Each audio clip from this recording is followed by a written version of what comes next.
যদি কারোর মধ্যে প্রবণতা থাকে HbA1c অর্থাৎ রক্তে শর্করার মাত্রা বাড়ছে, ওদিকে প্রেশারটাও বাড়তে থাকছে, সেক্ষেত্রে কিন্তু বুঝে নিতে হবে তার কিডনির সমস্যা আসার কিন্তু প্রচণ্ড রকম একটা প্রবণতা থাকছে।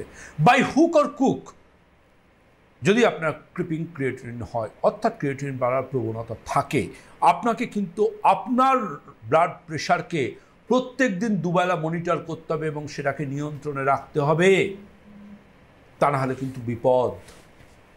ব্লাড প্রেশার হাই থাকলে আপনার ক্রিয়েটিনিন খুব দ্রুততার সাথে বাড়তে থাকবে, ওটাকে আটকানোর রাস্তা কমে যাবে। আর তার সাথে রক্তে শর্করাকে নিয়ন্ত্রণ করতে হবে। রক্তে যদি শর্করাকে নিয়ন্ত্রণ করতে পারেন এবং ব্লাড প্রেশারটাকে যদি স্মুথ কন্ট্রোল করে রাখতে পারেন, একদম স্মুথ কন্ট্রোল, যেটা আমরা আমাদের ড্রিম বলি, 120/80 বা 110/70, এরকম জায়গায় যদি ব্লাড প্রেশার থাকে, তাহলে কিন্তু আপনি নিশ্চিন্ত থাকবেন আপনার কিডনি কিন্তু অনেকাংশে এই হাইপার টেনশনের মতো সমস্যা থেকে বা ডায়াবেটিসের মতো সমস্যা থেকে অনেকাংশে কিন্তু ফিল করবে। কিডনি ড্যামেজ কিন্তু অনেক সংকেতে আসে। শ্যুট করে থেকে ক্রিয়েটিনিন টেস্ট সচরাচর করেন না, একটা বয়সে গেলে হ্যাঁ আমি এবার বয়স হচ্ছে দেখি কিডনি টেস্ট করে। প্রথমত কিন্তু সিগন্যাল দুটো দেয়, ইদার টয়লেটের সাথে বা ইউরিনের সাথে ব্লাড আসা, অথবা আরেকটা খুব বড় সিমটম থাকে, সেটা হচ্ছে টয়লেট করার পর সিস্টার্ন বা ফ্ল্যাশ করার পরেও দেখা যায় ফেনা হয়ে রয়েছে এবং সেই ফেনাটা কিন্তু দুবার ফ্ল্যাশ করলেও পুরোটা যাচ্ছে না, কিছুটা রয়ে যাচ্ছে।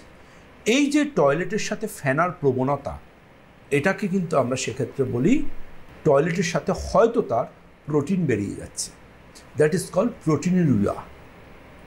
ইউরিনের সাথে প্রোটিন বেরিয়ে যাওয়াটাকে প্রোটিনিউরিয়া বলে।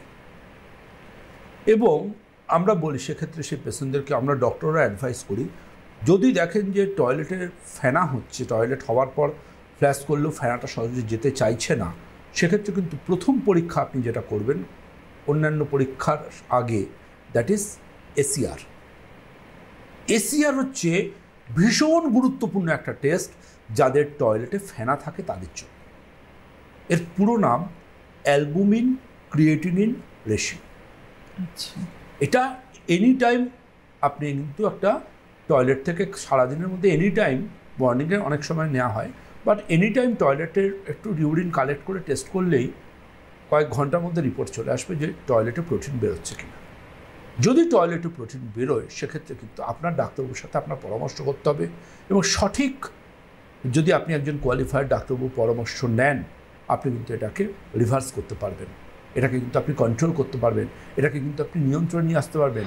কিন্তু আপনাকে আপনার ডাক্তারবাবুর সাথে পরামর্শ করতে হবে, কিছু ডায়েটারি চেঞ্জেস করতে হবে, কিছু লাইফস্টাইল ম্যানেজমেন্ট করতে হবে।